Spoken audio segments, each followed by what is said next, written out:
Diddy's career may already be finished. The moment 50 Cent dropped those prison tapes, the internet went into full meltdown. Everyone started asking the same question. What else does 50 have hidden? Then, during an interview about his Netflix docuseries, he made one thing clear. What we've seen so far is only the surface. According to 50, more tapes exist and they're coming.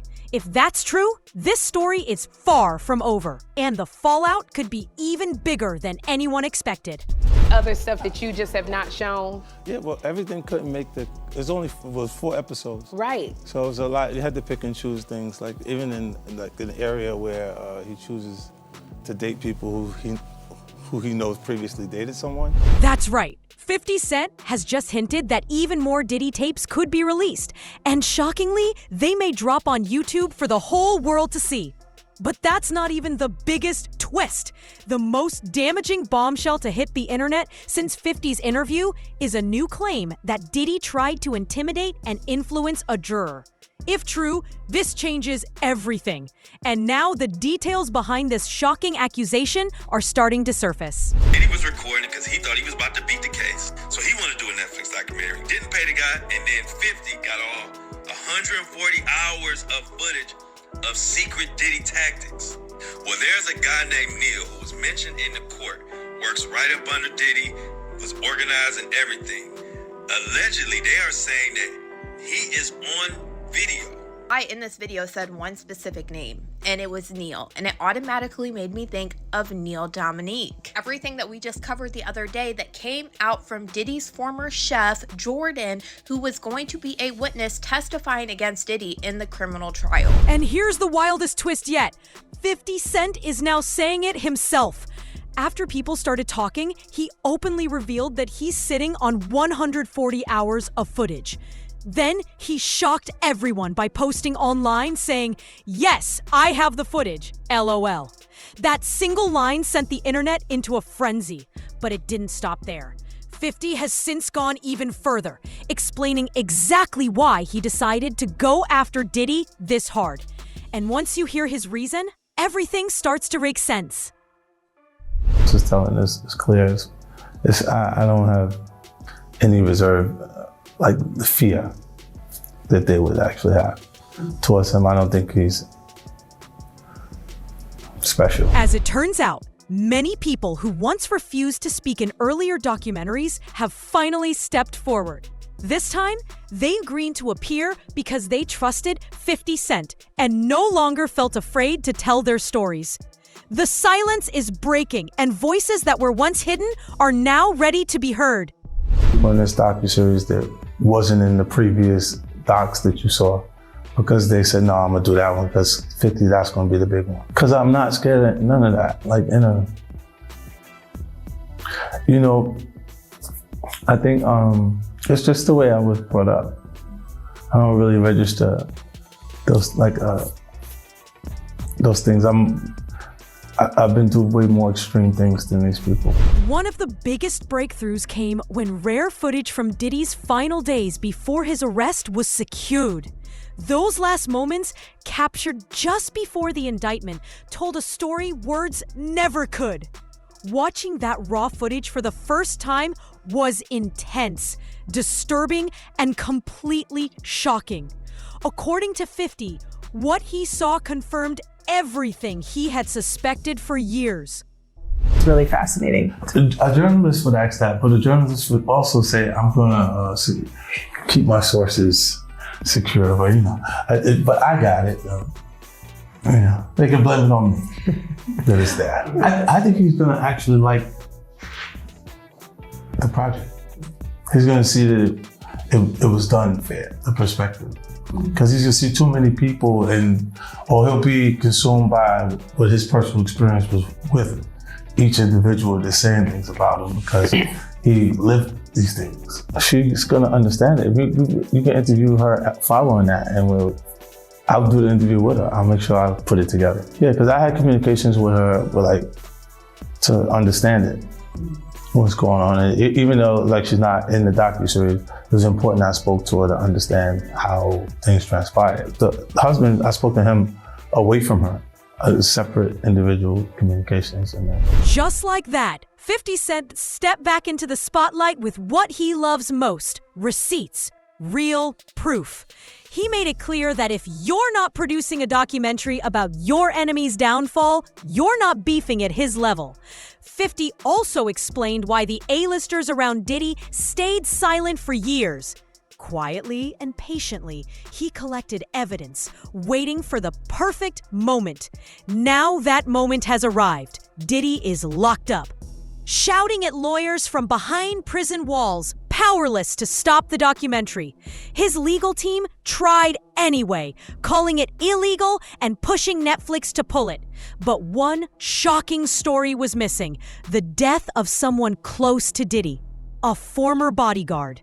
A death that, according to insiders, still raises serious questions. Me up. He's like, yo, Gene, you and Wolf, I got y'all tickets to LA. I said, all right, cool.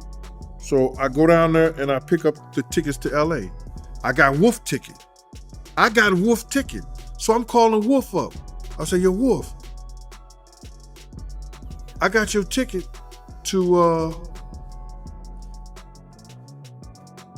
go to LA. And Wolf said, I ain't going. I said, what you mean you ain't going? He said, yo, Gene, I ain't gonna tell you how I'm making I ain't gonna tell you how to make your money, but I'm gonna let you know this. I told Puff them if they wasn't gonna take 2 tour buses of my niggas out there with us, I'm not going. Wolf is the head of all the functions that has to do with Puff dealing with security. I have my own contract with Puff, yeah. Tragically, Wolf lost his life while protecting Puff and handling sensitive security duties. Gene revealed that Wolf was deeply involved behind the scenes, putting himself in danger to keep things under control. What makes this even more disturbing is that this crucial part of the story was completely left out of the documentary. According to Gene, Wolf's role and the risks he took were erased, leaving viewers without the full truth of what really happened. Wolf did not and was not going anywhere that had to do with California. And it wasn't because of the Jake situation. It was that he wanted to be safe, and the only way he felt safe if he was going out there with the dudes from his clique. And that was the Valley Mob. Gene's message is clear. Wolf's death was not a random accident or a small side note. It was deeply connected to how the industry works and to decisions made by powerful people. Gene believes it deserved far more attention than the documentary gave it. At the same time, Diddy and his family are reportedly preparing a massive $1 billion defamation lawsuit in response. But 50 Cent pointed out a major risk. Filing that lawsuit would mean proving the documentary is completely false, which could open even more problems. Financial pressure is also building. Legal fees, appeals, and non-stop battles are draining Diddy's resources. Without new income, the lifestyle he once lived may disappear. Worse, reports claim Diddy secretly recorded private talks with his own lawyer, destroying trust and crossing a line that could cost him everything.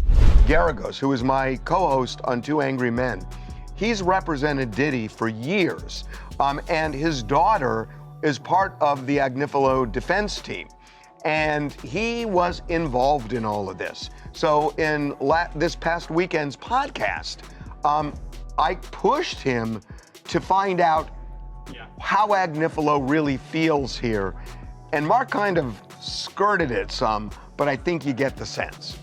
Diddy knew that Mark was being recorded, but Diddy didn't tell Mark. Does Mark feel betrayed by Diddy? I've not talked to Mark about it. What do you think? Would feel. What do you think? I will tell you, I'll just tell you, if it was me, I would be more than a little upset. I was more than a little upset when the client didn't know and I was being recorded. I mean, there was a while there where I was meeting clients under bridges, freeway bridges, because I was PTSD over it. So I think as a lawyer, it is one of the most inviolate oaths that you take to protect the client confidentiality and the client privilege. So I don't know, I haven't talked to Mark, but if I were Mark, I would be out of my head. Ever since Diddy made that reckless mistake, disturbing details about his criminal world just keep pouring out. The documentary shows footage from that time, with Diddy casually walking the streets, stopping for photos, mostly with men who approach him. At one point, he jokes about needing sanitizer and a shower after giving out endless hugs, laughing it off like nothing serious is happening. In another moment, the film reveals Diddy discussing plans to hire an editor to stitch together positive clips of Dawn Richard, a former artist from his groups. This is shocking, considering she later filed a civil lawsuit accusing him of serious abuse, exploitation, and mistreatment. Knowing which she claims to have endured, Diddy trying to rewrite the narrative feels deeply disturbing. But she went to Diddy's home in order to record. He said her and Cassie were downstairs when they heard Diddy yelling and coming down saying, "Where the F are my eggs?" He said Diddy grabbed the skillet full of eggs and tried to hit Cassie on the head, and she went down in a fetal position. He was punching and kicking Cassie before he put his arm around her neck. Diddy then grabbed her by the hair and dragged her up the stairs, and she was in shock. She said she was so in shock she did not intervene, nor did she call the police. Next day, she said Diddy locked her and another person in the recording studio and threatened them. And she's saying that she witnessed a gangbang, which actually we know it as called a train. And she worked on the album, The Train to Paris. And like I heard one of the YouTube, it could be Tistel, say that we didn't know what the train to Paris meant. But now we know that the train to Paris was a train in Scotland. The series also features chilling audio from a 2008 proffer interview with Dwayne "Teefy D" Davis. He's currently waiting for trial in connection to the 1996 killing of Tupac Shakur. A proffer deal allows someone to speak to law enforcement without their words being used directly against them, though it doesn't mean full protection. In the documentary, Davis gives a detailed account, claiming Diddy allegedly arranged Tupac's murder for $1 million. The accusation is explosive and deeply unsettling. Said that, like, in retrospect, that was probably the best thing that could have ever happened to Puffy. By Zip stealing the money, now Puffy isn't connected to that shit. Or else it would have been like a murder for hire or something, you know what I'm saying? The FBI said Zip. So the FBI told you the said he same was thing? a dirty motherfucker, yeah. So the FBI told you that Zip kept that money as well? They said Zip's a dirty motherfucker. Everybody crossed you. You the last one to know every fucking thing. Even lawyers, your friends, everybody. Does this prove Diddy did it? Not necessarily. An interview or statement alone can't automatically confirm guilt. But when combined with other evidence and the words of the alleged perpetrator himself, the pieces start to fit together, painting a much clearer picture of what might have really happened. Lost your empire because of Puffy. Why you say that? I did. Shit. If I wouldn't have never met him, I wouldn't have never been involved in this bullshit. You know what I'm saying? If I would have never met the brother, I wouldn't have never been involved in this bullshit. Really. Because me and Suge was playing on the same Pop Warner team and everything.